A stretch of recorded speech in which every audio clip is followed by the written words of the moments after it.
What if the person holding the scalpel over your chest is the same person whose obituary you read in the morning paper? Think about the sterile, white isolation of a hospital at 3 a.m., the smell of antiseptic, the rhythmic beep of monitors, and the absolute trust you place in a stranger in a lab coat. You assume they are there to save you, but what if their goal isn't to preserve your life, but to find a way to end their own, and they need your body to do it? Welcome to Shadowland, a place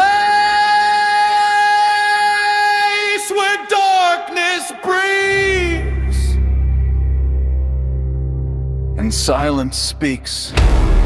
Tonight, we descend into the sterile nightmare of a medical facility in the Ohio suburbs, where a young resident discovered that some doctors don't just stay on call, they stay forever! Stay until the end.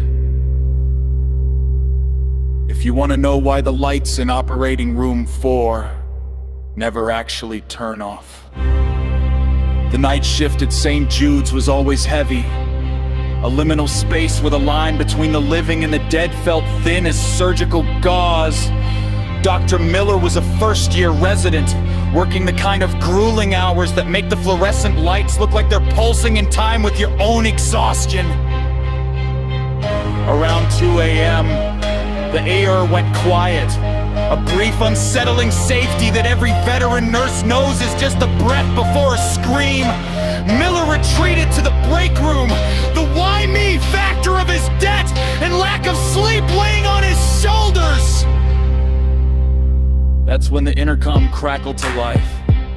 A voice that sounded mechanical and wet, whispering for a code blue in the basement archives. He ran, his instinct to save lives overriding the logic that the basement was for storage, not patience. He burst into the room and saw a man in a vintage surgical gown, his back to the door, leaning over a gurney. "Doctor!" "I'm here to help," Miller gasped, his breath hitching in the cold air. The man turned around slowly, his limbs moving with a stuttering, frame rate glitched motion. He wore a name tag that read Dr. Sterling, but the date of his residency was 1954. His skin was the color of a wet sidewalk, and his eyes weren't eyes. They were smooth, unbroken patches of pale flesh.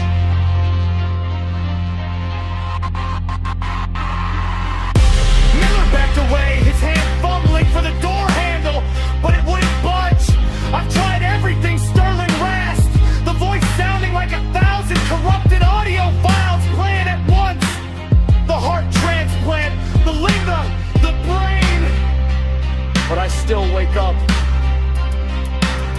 He pointed a long, knuckleless finger toward the gurney. Miller looked down and felt the absolute, uncanny horror of the moment. The person on the table wasn't a stranger.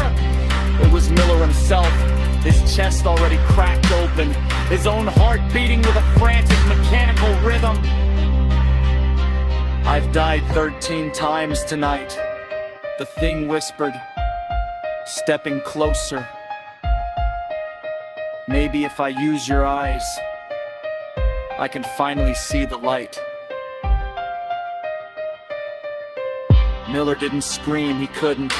He felt a freezing pressure on his forehead as those long fingers reached for his face. He woke up at 6 a.m. in the break room, a cold cup of coffee in his hand. He told himself it was a nightmare, a byproduct of suburban isolation and stress. He felt safe as he walked to his car in the morning sun, but when he looked in the rearview mirror to back out, he didn't see his own reflection. He saw Dr. Sterling sitting in the back seat, holding a scalpel, and in the mirror, Miller's own eyes were gone, replaced by smooth, pale skin.